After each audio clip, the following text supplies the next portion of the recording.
Hey everybody, this is Russ from Retro Game Core. I've been messing around with the Retroid Pocket Classic 6-button model here for the past few days, and I've gotten it to the point that I really like its setup. And it did take a little bit extra configuration because there are not many devices that have a 6-button layout, and most of the emulator apps don't really account for this kind of control scheme anyway. And so in this video, I'm going to walk you through the unique configuration options that we have for the Retroid Pocket Classic 6-button model. And I'm pretty happy with this setup so far, even though I don't think it's going to be a great fit for every single system.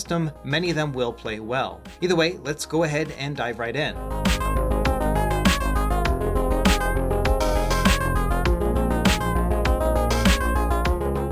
Okay, so I want to start by saying that I've learned a lot over the past few days and just kind of setting this up, but it might not be perfect. Like, I'm expecting that in time, as more and more people use a 6-button layout like this, we might learn new tips and tricks. And there will definitely be compromises depending on the system that you're running. I mean, think about GameCube with its dual analog sticks and that weird control scheme. Like, none of this really translates perfectly. But at the very least, because the games are playable on this system, I want to get it as close as possible. Now we're going to jump into this guide assuming that you've already set up the device. That means that you've added your ROMs, you've installed your emulators, and you've gone through some simple configurations. Just a few weeks ago, I released a really in-depth Android handheld starter guide, and so I would recommend using this for setting up a device like the Retroid Pocket Classic. And of course, I'm going to leave a link for it down below. So let's start with RetroArch, because many of the classic systems like Sega Genesis and Sega Saturn are going to take advantage of this app in particular, and so we're going to configure that one first. And if we look at the control schemes of the Sega Genesis controllers in particular, you can see that, yeah, it lines up really easily. So the original Genesis controller just had a 3-button scheme, so we can map that here. And then there was a 6-button controller for the Genesis and Sega CD and 32X, but it wasn't used in every single game. So we will also have that mapped as well in case the game supports it, so you can jump over to that too. The Sega Saturn was also very similar but had added shoulder buttons, so we will map those as well to the shoulder buttons on the Retroid Pocket Classic. And so going into RetroArch here, I'm just going to use the default GLUI menu driver just because this theme has much bigger font and so it's a lot easier to work with. So the first thing we want to do is map these buttons so that we can use them in those specific Sega cores. So we're going to start by going over into the settings menu and then go down into input. Once you're in here, go into RetroPad binds and then port 1 controls. Now a lot of these buttons are going to be pre-configured by default, but it's always better to just go in and actually set them for the device that you're using. So for example, once we get to D-pad up, we'll press the A button, then press up, and then it's going to assign it. So go through and do all 4 of the D-pad buttons, and then once we get down to these ones, this is where things get a little bit unique. So the face buttons are mapped according to a 4-button Super Nintendo layout, and so A button is going to be the right button, B is the down button, and so on. And so that's why they have the directions here listed in RetroArch. And the way they're going to be configured on a 6-button controller is it's going to be these 4 face buttons, but slightly angled like this. And so this is the down button, this is left, this is right, and this is up. And so the best way to think about the configuration of a 4-button layout is going to be to rotate it a little bit and then just think of it as up, down, left, and right. So for example here, when it says the B button is down, we're going to press this button and then press and hold it. And you can see that it assigned it to button 96, which is this A button right here. Now for our right button, we'll do the same thing, press and hold, and then sure enough, it is going to be 97. We'll do the same with the left one and then as well as the top one. And so now we've got these buttons configured correctly. And so this means anytime we're playing a system with a 4-button layout, this is how it's going to be arranged. Again, just like we talked about. Now for 2-button systems like the NES and TurboGrafx, as well as like the Game Boy systems, this is going to be mapped accordingly as well. So this will be B and this will be A. Again, the labeling on the buttons themselves is going to look a little bit weird, but actually this works out well because it's a somewhat straight line. And if you think about an NES controller, it was also a straight line. And so for me, this feels a little bit more natural than a traditional Super Nintendo style controller layout. And the rest of the buttons here will make sense too. So we have select up here on top, then we have the start button, which is down below. Then we have our shoulder and trigger buttons, which you can assign here according to the labels. And then finally, the last kicker that we have is the L3 and R3 buttons. This is what I use to assign these back buttons here. So the top one, I make L3, and the bottom one, I make R3. So you just click on that, then use that button instead. Again, same thing with the R3 button. And now we've got it properly configured. Now there are analog stick inputs that you can make as well, but we obviously do not have analog sticks. So there are things that we could do. We could use a special overlay and then assign them to like the touchscreen controls, but for the most part, all the systems you're going to be playing in RetroArch generally will not use these as inputs. Either way, at this point, we've done the overall mapping for the RetroArch control, so now we need to make specific mapping for each emulator core. So let's go back to the main menu, and then we're going to go down to Configuration File, Save Current Configuration. Now we can actually just quit out of RetroArch. So now let's set this up with Sega Genesis, and I'm running this through Emulation Station Desktop Edition. Again, this is all part of my Android starter guide, but as it stands right now, I can go through and assign everything. We're going to start with a 3-button game like Aladdin, and then we'll also try out a 6-button game as well, just to see how that all plays out. Okay, so first thing, I've got the game open. I'm going to jump into the RetroArch quick menu, which I've already assigned to this button configuration, like I did in my starter guide. Now, under the quick menu, we're going to go down into the controls section. From there, go down to Port 1 Controls, and then you can actually just leave everything as normal right here. All we really have to do is reassign our buttons. And so this can get a little bit complicated because it's going to ask you, okay, according to the one that you've assigned, what button do you want it to actually be? And so, for example, here, B button down, which if you remember, we're rotating down, that's this one here, even though it says A on the button itself. And you can see that I have assigned this one to the A button on the Sega Genesis controller. Same thing with the next button, which they consider to be the right button. I've assigned that one to B. When we get up to this one, which is the left button, which again is going to be this X button, we want to assign that to the actual X button. So we just go in here, assign that to X. And then same thing with this button here, which they consider to be the top button. So we're going to make that one Y. So it really is a matter of taking these labels, which don't make a lot of sense, and actually putting them into the label that's actually assigned on the button. And then from there, we also need to assign our 2 rightmost buttons. So for these, we want to assign them to L3 and R3. So we want to find them in the menu. And here you can see that I've assigned L3 as the Z button, and then same thing with R3 is assigned as the C button. So everything is now configured to basically map the Sega Genesis controller. From there, we'll back out to the quick menu control section, then go into Manage Remap Files. And we've got a couple different options here. We can either like save it as a game remap file or a content remap file or a core remap file. And as you can see, because it says remove, that means I have saved it as a core remap file. And that's because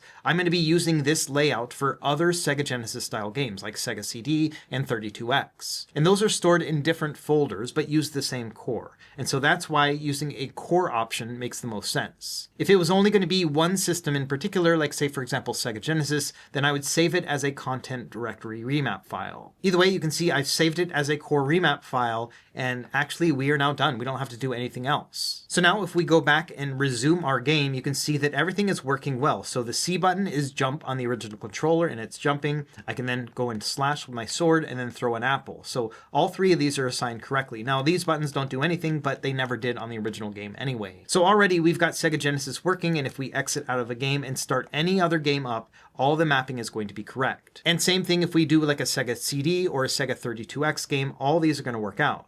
Okay, so now let's try a game that does support the full 6-button layout on the Sega Genesis, and that's going to be Street Fighter II Special Champion Edition. And sure enough, you can see that this is the light punch, this is my medium punch, and then this is my strong punch. So everything is working accordingly, including the kick buttons as well. So we've already remapped all the Sega Genesis, Sega CD, and 32X. So now let's move over to Sega Saturn. As I showed in my impressions video, most games are going to work just fine in RetroArch, either with the Beetle Saturn core or the Yabasan Shiro core. So let's go ahead and start up a game, and then we will test how it's actually going to work. And same thing here, once we have the game started, we'll go into the quick menu now, and then go down into the control section. And the remap process will be the same as we did for Sega Genesis. So we'll go into Port 1 Controls here, and then we can assign our buttons specifically. And again, the mapping will be the same. So this is going to be A, B, and C. So we'll make that the down button, make it A, then B, and so on. And then of course, once we get down to L3 and R3, this is where we'll assign them to be the Z button and C button. After you have that configured, we will go back into the main control section, then go into Manage Remap Files. And then this time, I recommend saving it as a Game Content Directory remap file. This means that if you use the Beetle Saturn core, it's going to work just fine, but then also you can use the Yabasan Shiro core for games that don't run at full speed. That means that you don't have to reassign it if you change the core, because it's only looking for remap files within the Saturn folder. And so that's the difference between a core remap file for multiple systems using the same core versus something that's going to use the same folder but multiple cores. And now if we go into our game, you can see that the punch button is B like it was originally, then C is the kick button, and then A is the block button. And that's all that's assigned in Virtua Fighter 1 and 2. And so very easy to set up here, but yes, Sega Saturn is now working correctly. And now as an example, I've loaded up Virtua Fighter 2, but with the Yabusan Shiro core, and I haven't done any other configurations. So ideally, this should be able to work. And yeah, you can see punch button, kick button, and block button. And so all the remapping has now been working for both of these different cores because I did a content directory remap file. So we're actually done now with all of our different Sega systems. We have the Sega Genesis, CD, 32X, and Sega Saturn all configured. So now let's move on to arcade games. You know, a lot of games use this 6-button layout, and so let's try this one out. We're going to go in here to Final Burn Neo, and then let's just pick any sort of Street Fighter style fighting game. So for this example, let's do Darkstalkers, because this one is a Capcom game with a 6-button layout. Okay, so first thing, we'll jump into the quick menu again once we've started up the game, and now let's go into the control section. Again, we'll go down to Port 1 Controls, and we need to reassign our buttons. Now the thing about the arcade cores is that the control scheme will depend on the game. If you think about something like Pac-Man, which didn't use any buttons, versus something that uses 6 buttons, the menu will be contextual, so it'll show up specific to that game. And so you can see that already it is assigning the type of button it's going to be by the actual name used in that game, and that's because it is contextual. So here we just need to basically reassign them to whatever makes sense. So again, we're going to do punch up top, kick in the bottom, then weak, medium, and strong. So in this example, you can see that by default, it has the weak kick set as the button A, which is the down button, which is actually correct. You can also see here that for the right button, it is assigned to the medium kick, which is again correct as well.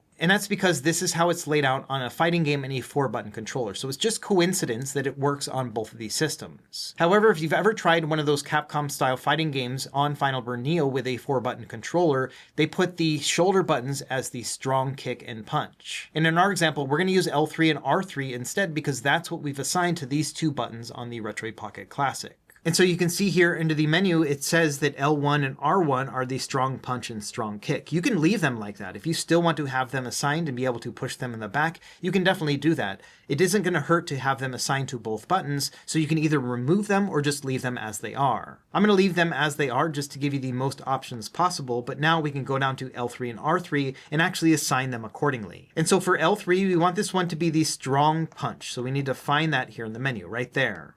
And so now this is assigned. We'll do the same thing with R3 and make this one the strong kick. And so that's it. We have now assigned the control scheme properly for this Street Fighter style game. Now we want to back out to the main control menu, and then under Manage Remap Files, we want to actually save it as a game remap. That means only this specific game is going to have this control scheme. That way it's not going to mess up other games like Pac-Man or Frogger. And then once you hit the Save Game Remap file, you're actually done. Now the great thing about this is that you don't have to do this every single time once you've saved one game remap file. Now before we do that, let's resume the game and just verify that yes, all these buttons are working accordingly. So yes, the weak, medium, and strong, and all of that is all working great. And so now you might be thinking, well, I don't want to have to do that configuration for every single game. That's going to take a long time. But the nice thing is that we don't actually have to do that once we've done it once. So now let's start up Marvel Super Heroes, another Capcom 6-button style fighting game. And so this time around, when we go into the quick menu and we go into the controls, we can go directly into Manage Remap Files. And now we can go into Load Remap File. And so now we just need to find our Darkstalker remap file. Once we found that, we can load that up and then just go down and hit Save Game Remap File. This essentially means that we took the Darkstalker file, which has the same button layout,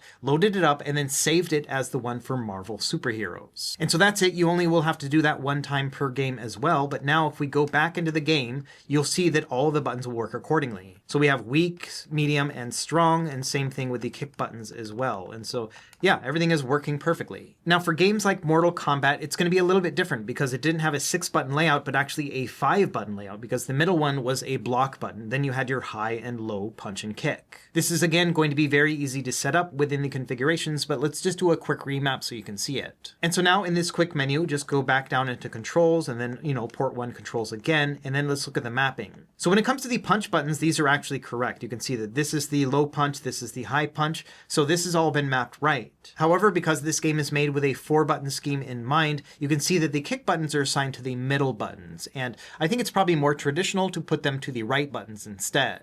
Again, this is totally going to be up to you. You could leave them like that and then put the block buttons on the right side, but I think it's going to be better to put block as these 2 middle buttons and then the kick buttons on this side. So instead of this being the low kick button, I want to reassign that to be the block button instead. And then same thing with the high kick button. Instead of having it be this button, I'm going to change that one to block as well. Once I have that assigned, I can go down to the L3 and R3 buttons and then make these ones my kick buttons. So the L3 button I've assigned to be high kick, and then the R3 button will be the low kick.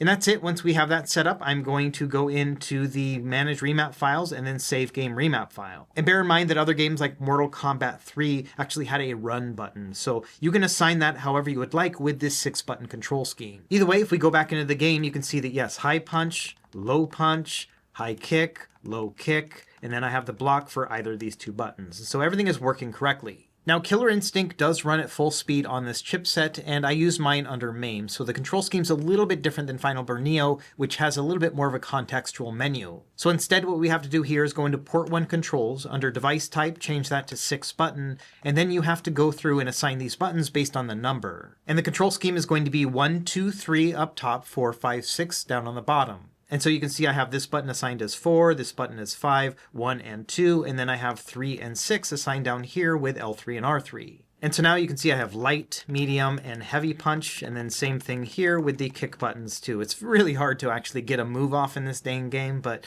you can at least get an idea of what's going on. And the nice thing is that, yeah, it does play at full speed, so this will be a great Killer Instinct handheld as well. Now, when it comes to Neo Geo, there is no additional configuration required if you want to have this original control scheme, A, B, C, D. So that's going to be A, B, C, D by default within RetroArch. Obviously, you can change that to other things. For example, you do A, B, C, D, or something along those lines. You have the ability to change that as well. So it really will come down to what control scheme you prefer, but you've at least now figured out how to do remap files, and that's what you would do for Neo Geo. Just be sure to change this one as a content directory remap file, because this one will usually use the Final Burn Neo core. And so those are the basics when it comes to setting up RetroArch. It really comes down to just using those remap files to associate the buttons however you would like, and then making sure that these two buttons on the right side are set to L3 and R3. So now let's talk about some standalone emulators. We'll start with Nintendo 64. Now, I don't have a fancy Nintendo 64 controller on me right now to show you what the button layout is, but what we're going to do here is we're going to use this for A, this for B, and then these as our C buttons, so up, down, left, and right. The control scheme itself is a little bit wonky. Ideally, again, you would kind of shift your controller over a little bit, so this is up and down, left and right, and then this is A and B. Either way, the button layout itself is actually very similar to the original controller. It's just kind of shifted on its axis. From there, I plan on using these as my L and R buttons, and then these as my Z button or my trigger. The only hiccup here is going to be that we only have one control style input, and most games used an analog stick, but there were some that used a D-pad as well. We'll figure that out here in the app as well. And we're using the Movement 64 app within the Google Play Store. It's one of my favorites because it's really easily configurable, and you can also use touchscreen inputs at the same time. So first thing we want to do is bring up the side menu here, go into Profiles, and then select the one that says Controller. Now you'll see one that already says Android Gamepad. We're going to tap on that, we're going to hit Copy, and then it's going to ask us for a new name. I'm just going to put the number 2 after it, so that way we at least know which one is which. Once you have that added, we'll hit OK, and so then it's going to bring up the menu of things to assign to it. So let's go down in order, and the L and R buttons are going to be assigned already, but the Z button will only be assigned to this button right here. I want to assign it to here too, in case I need it. So I'm going to press on Z, and then I'm going to press the R2 button, and now you can see it's been added here down below.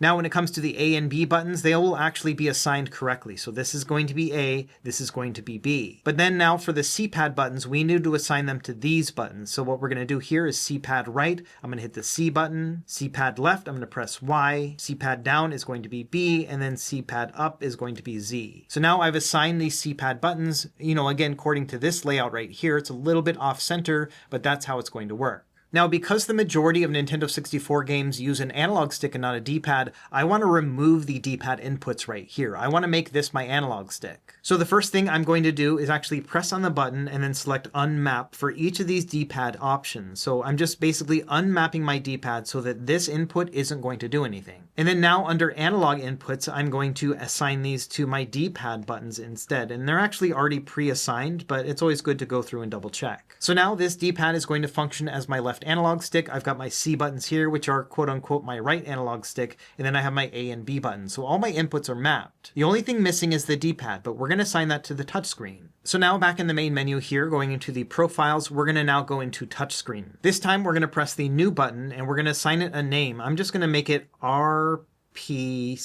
for Retroid Pocket Classic. Once we've gone through that, we can hit OK, and it's going to bring up this menu right here, which basically is the ability to move around all of our touchscreen inputs. So my idea here is that I'm not going to need the D-pad most of the time, but there are going to be moments where I will need it. And so I'm going to assign it to my touchscreen. So I'm going to tap on the screen itself, and then I'm going to go down to buttons, and then you can see that I can basically turn on or off any buttons. They're all off by default. So I'm going to press on D-pad here. You can see we have a little D-pad, and then I'm going to move it here to the bottom right. So this means that if I'm playing a game and I'm using my analog stick inputs, but I need to use something on the D-pad, like to switch over a character or something, I can just tap that on the screen really quickly and get back to my game. Once I've done with that, I'm going to press and tap here and then hit exit, and we are now good to go. Okay, so now that we have our buttons assigned, we need to go back into the menu and now go select profiles. Under touchscreen profile, I'm going to change that to the RPC one that we just made. And then under controller profile, I want to make sure it's set to the Android Gamepad 2 that we configured. After that, everything has now been properly done, and so we can go back to the main menu. Let's start up a game. So now you can see with Mario 64, I've got my analog stick input, so I can move around Mario with the D-pad, and then I've got my A button for jump, my B button for punch, and then I have my C buttons that I can assign to move the camera around. So everything is working properly. And then of course I've assigned the Z button to L2 and R2, so I can press either of those, it'll make Mario duck. Now the great thing about this app is that the touchscreen controls will only show up when you need them. So I'm just playing around here, I have my analog input, everything looks great, nothing on the screen. But if I, for example, needed to press the D-pad, I can tap on the screen and there is my D-pad input. And so I can use that as well. This game doesn't use the D-pad, but it's there if you need it. And so that's how I've been using with Nintendo 64. It's not a perfect solution, playing Mario 64 with a D-pad is not the best experience in the world, but at least you can do it and it has the power to play this no problem, even upscale to 1080p. So I think that depending on the game that you're playing and the context and whatnot, this is the way that I would play Nintendo 64. Now playing PlayStation Portable is a very similar setup as well. I've got my D-pad already configured, and then I have my ABXY right here. However, the PSP did have an analog nub, and so what I've done here is I've added it as a touchscreen input. And thankfully this one will also disappear as you're not touching it. And so it'll really depend on the game. Most of the games were D-pad focused, but there are going to be some that require the analog stick, and you can always, change that out depending on the game you're playing as well. And you can make per game settings in this app. You can see create game config. So you can do that,